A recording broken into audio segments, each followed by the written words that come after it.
In the quiet streets of 1950s Chicago, a seemingly mundane dwelling stood under the burden of a dark legacy. Rain cascaded onto the asphalt, each drop echoing the silent cries of a child within. A child named John Wayne Gacy. Behind the facade of the cheerful suburb lay a heart engulfed by turmoil, a boy marred by the storms of his upbringing. Life for Gacy was a series of desperate attempts at normalcy. Guided by the heavy hand of a father whose love was expressed only through violence, the young boy learned early that tenderness was a weakness. His father wielded insults like weapons, calling him sissy whenever he showed emotion. Each bruise on Gacy's body became a painful reminder of his father's disdain, a constant reinforcement that he was not enough, never enough to win even a smear of affection. In this stifling environment, Gacy sought escape. The Boy Scouts, a haven for many, offered him a semblance of hope, a chance to prove his worth through badges and service. Yet, with every chore and every good deed, he met a wall of indifference. His mother, lost in her own struggles, could only watch as her son drowned in the abyss of familial neglect. His sisters, mere shadows in the household, provided not companionship but further isolation. Gacy was, and would always be, a solitary figure fighting his battles alone. But the depths of Gacy's suffering plunged even deeper when he became a victim of abuse. A wound inflicted not by a family member, but a trusted friend. At just 9 years old, this trauma turned into a dark secret he carried alone. A belief imprinted deep within him that he was deserving of such pain. This secret simmered beneath the surface, silently crafting a persona forged through abandonment and humiliation. The weight of rejection began to morph within Gacy, manifesting in ways that would later spiral into horror.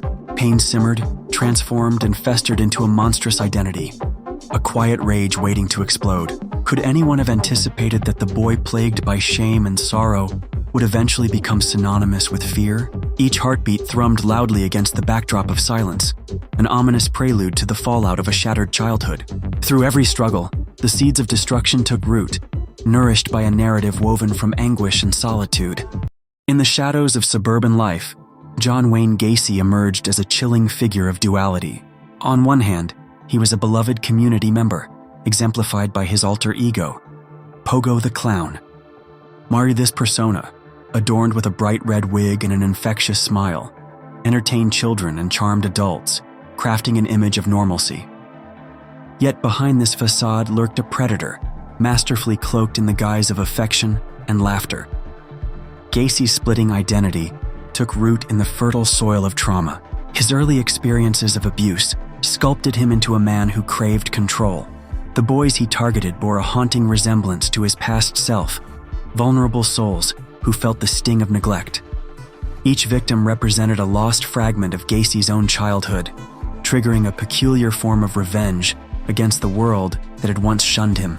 As the images of these young boys flashed across the screen, the viewer couldn't help but feel the weight of their stories, each life extinguished and buried within the confines of Gacy's crawl space, a grotesque mass grave of his unfinished childhood. Yet Gacy's monstrous acts were more than mere murder. They were an unsettling proclamation of power. This was not simply a reflection of madness, but a deliberate choice shaped by a tortured past. Psychologists explored the depths of his psyche, positing that early trauma warped his identity, transforming shame into acts of violence and embedding fear deep into his being. Beneath the clown's mask, the screams of the terrified child echoed, overshadowed by the facade of a man who wielded fear instead of embracing vulnerability. As the narrative unfolds, a harrowing conclusion comes to light. Monsters are not always born from darkness. Sometimes, they are forged through brutal memories and unresolved pain. John Wayne Gacy was a product of his environment, crafted by trauma, whose journey into monstrosity left an indelible mark on the fabric of society. This revelation, haunting yet essential, prompts contemplation on the nature of evil and the invisible scars that can drive a person on a path of devastation.